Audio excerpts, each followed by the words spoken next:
Hi all, welcome to my channel, welcome to my world. This is The World Away, and we've now got stage 39 of issue 12 of Hero Collector and Eagle Moss's Build the Ecto-1.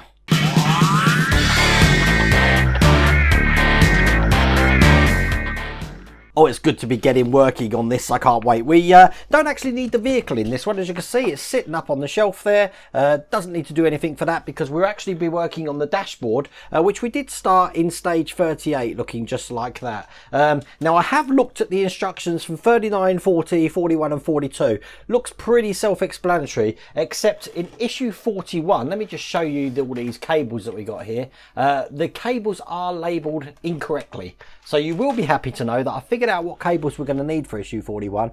When that comes round, I'll tell you what letters actually we need, because if you're anything like me, I know some of you have mentioned it to me already. They say go by the colours. I'm colourblind, and even with my helping hands here with a big magnifying glass, it didn't help much at all. So I have figured out the letters now, so we'll be able to do that, but that's going to be in a little while's time, because today we're doing stage 39. So in stage 39, as you can see, we're going to be installing the glove box. We're going to be fitting some control panels, and then we're going to be attaching this to the dashboard, as I said, what we've done so far with the little brake down the bottom there. So not a lot to do. And then I said in the next issue, we're going to be doing the ammeter clock and spotlight handle, which is quite a quick stage as well by the look of it. So hopefully that will be out later today. This is issue 41, where I said we are putting some radio receivers in, but this is where things get difficult. And you will notice on here, I have actually just wrote down the letters that we actually need to use, because the letters here don't correspond with what's actually on the cables. And then the last thing I'm going to do is the antenna and the emergency brake pedal. Now, if I show you what's coming in the next few issues after that, looks like we're doing a lot more to do with the floor pan now, all the interior. So I think for a while we're not going to need the car. We're actually just doing all the interiors there. Now, I haven't seen the Ecto-1 for ages, so it's good to get back to this. And I know a lot of you have been messaging me and saying, Wayne, where's the proton packs and trap? Have you got them yet? Yes, I have got them. So that video is hopefully going to be out next week now, because said I've got a big pile of stuff here that I'm working through, but I do want to get on top of the Ecto-1 because, as I said, it's looking great on the shelf, and I really want to get the interior working on that. Get the electrics done, which I understand is going to be a little bit of a challenge, but we'll see when we come around to that. But stage 39, glove box and control panels. Without further ado, let's get cracking. Okay, so the first thing we need is the glove box, looking just like this. This is all plastic. I do love the silver detailing on there, but that's the glove box. We're also going to need the bracket that's actually going to keep the glove box into place, looking just like that.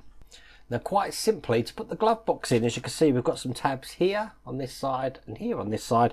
We're going to put it in from this side here, and those tabs are just going to rest into these points here. So pretty much the glove box is actually closing itself already. But we do need to hold these tabs into place here and here, and that's why we've got this bracket. Now, the bracket has got a lug just on either side, there and there, and that's just going to go over the top of this, just like that, and it's going to be secured into place with BP screws, and they come with this one, so we don't have to break open all our spare screws. Now, this is all plastic, so I'm not going to need any oil in this at all, but hold that into place and we'll get the first screw in here. That's got in absolutely lovely. Number one, you don't want to over tighten screws when they go into plastic, just make them hand tight. Otherwise what you'll do is you'll strip the thread, and then the screw will just keep turning and turning and turning, which you don't want. So I just wait till I get resistance and then try and give it another quarter turn. That's pretty much how I put these in. Here's the third one. And last but not least, here's the fourth one. That's holding that in place really good. And what we'll do, once this one's in, we'll try it out, see how it looks. So that's nice and flush, the glove box panel there. And when we open it, you can see it's quite a nice little thing. Actually, it's got a lot of resistance, so it's not just going to shut itself when you open it. I do like that. So we can put that to one side, because we're going to be fitting the control panels now, and for that we need this tiny part here. It looks a lot bigger in the pictures, but believe me, this is tiny. It's probably about, I don't know, about 5 centimeters across. And we've got these little chrome details that we need to put into place. As a matter of fact, we've actually got 2 of these looking just like that. Now, we need to make sure we're putting these in the right way round. Now, they are labelled at the back. One's got L and one's gone R. So the left one will be going into the left side here, the right one into the right side there. You've got 2 lugs on the back, so all you do is put them in and push them into place. They'll hold themselves in, no problems at all, no need to glue that at all. And then we do the same with the right one, making sure again that they are up the right way. It's all very well having your left and rights, but you want to make sure the controls are around the right way as well. And when they're in, that should look just like that.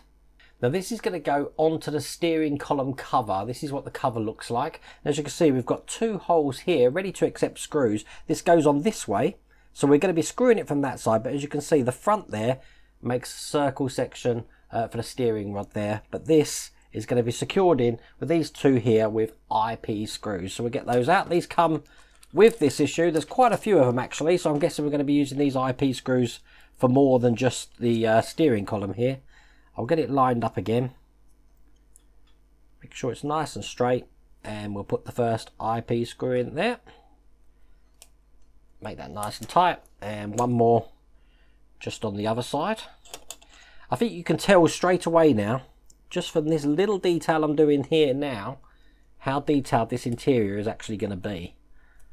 But make sure that's tight. I'm just making sure that where the steering rod goes, that's actually completely round. Looks pretty cool.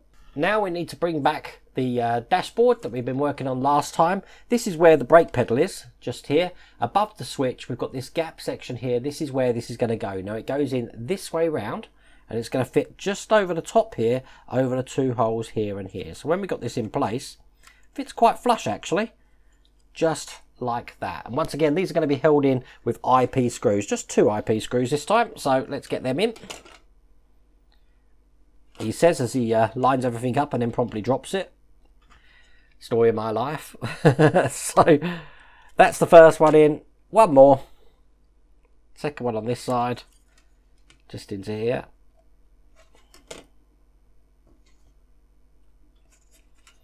Now a lot of you were worried about the some play in the steering rod. Well, obviously this section here now is going to stop that happening, so I'm glad that's in place. But that's all there is to do of this stage. So it's looking just like that, and that's what it looks like from the top camera there. And it says I'm just checking the brake pedal again and making sure that the switch closes at the back there when we actually put it, because obviously we don't want to be taking this apart afterwards. I'm conscious about these switches, but that looks pretty good, doesn't it? And obviously the glove box opens like that.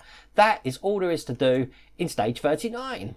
That was a nice easy one to come back to, wasn't it? And by the look of it, stage 40 with the ammeter, clock and spotlight handle, it's going to be easy too. All ready for issue 41, which I've heard's a living nightmare. But we'll see when we get round to that one. Anyway, listen, I really do hope you liked that video. If you did, please remember to give me a thumbs up. And if you haven't subscribed already, please remember to subscribe. Other than that, take care.